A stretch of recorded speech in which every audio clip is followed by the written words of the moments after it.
ಶುಭೋದಯ, ನಮಸ್ಕಾರ, welcome to Yoyo Kannada. ಬನ್ನೀಗ ನೋಡೋಣ ಈ ದಿನದ ರಾಶಿ ಫಲಗಳನ್ನ. ಮೊದಲಿಗೆ ಮೇಷರಾಶಿ. ದೂರ ಪ್ರಯಾಣ, ಖರ್ಚು ಹೆಚ್ಚಾಗುವ ಸಾಧ್ಯತೆಗಳಿವೆ. ಮಾತಾಡುವಾಗ ಸ್ವಲ್ಪ ಎಚ್ಚರದಿಂದ ಮಾತಾಡಿ. ವೃಷಭ ರಾಶಿ. ನಿಮ್ಮ ಸುತ್ತಲೂ ನಡೆಯುತ್ತಿರುವ ಕಾರ್ಯಚಟುವಟಿಕೆಗಳ ಬಗ್ಗೆ ಜಾಗರೂಕತೆ ವಹಿಸಿ. ಮಿಥುನ್ ರಾಶಿ. ಆಸ್ತಿ ಖರೀದಿಸಲು ಅಥವಾ ಹೂಡಿಕೆ ಮಾಡಲು ಬಯಸುವವರು ವಂಚನೆಗೆ ಒಳಗಾಗುವ ಸಾಧ್ಯತೆಗಳಿರೋದ್ರಿಂದ ಎಚ್ಚರಿಕೆಯಿಂದ ವ್ಯವಹರಿಸಬೇಕು. ಕಟಕ ರಾಶಿ. ಪತ್ರಿಕೆ ಮತ್ತು ಕೆಲವು ಖಾಸಗಿ ಸಂಸ್ಥೆಗಳಲ್ಲಿ ಕಾರ್ಯನಿರ್ವಹಿಸುವವರಿಗೆ ಕೆಲಸದ ಅಸ್ಥಿರತೆ ಕಾಡುತ್ತದೆ. ಸಿಂಹ ರಾಶಿ. ಆರ್ಥಿಕವಾಗಿ ಕೆಲವು ಸಮಸ್ಯೆಗಳು ಎದುರಾಗುವ ಸಾಧ್ಯತೆಗಳು ಉಂಟು. ಕನ್ಯಾ ರಾಶಿ. ಕುಲದೇವರ ಪ್ರಾರ್ಥನೆಯಿಂದ ಅನುಕೂಲವಾಗುತ್ತದೆ. ತುಲಾ ರಾಶಿ. ನಿರುದ್ಯೋಗಿಗಳಿಗೆ ಉದ್ಯೋಗ ಸಿಗುವಂತಹ ದಿನ.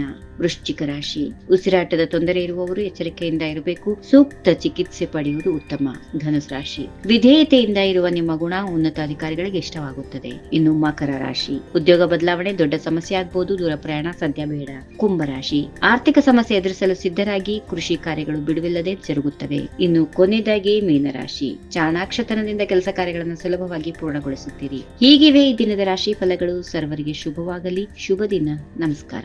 If you like this video, ಬೇಗ ಲೈಕ್ ಮಾಡಿ, ಕಾಮೆಂಟ್ ಮಾಡಿ, ಶೇರ್ ಮಾಡಿ ಹಾಗೂ ಯೋಯೋ ಟಿವಿ ಕನ್ನಡವನ್ನು ಸಬ್ಸ್ಕ್ರೈಬ್ ಮಾಡಿ.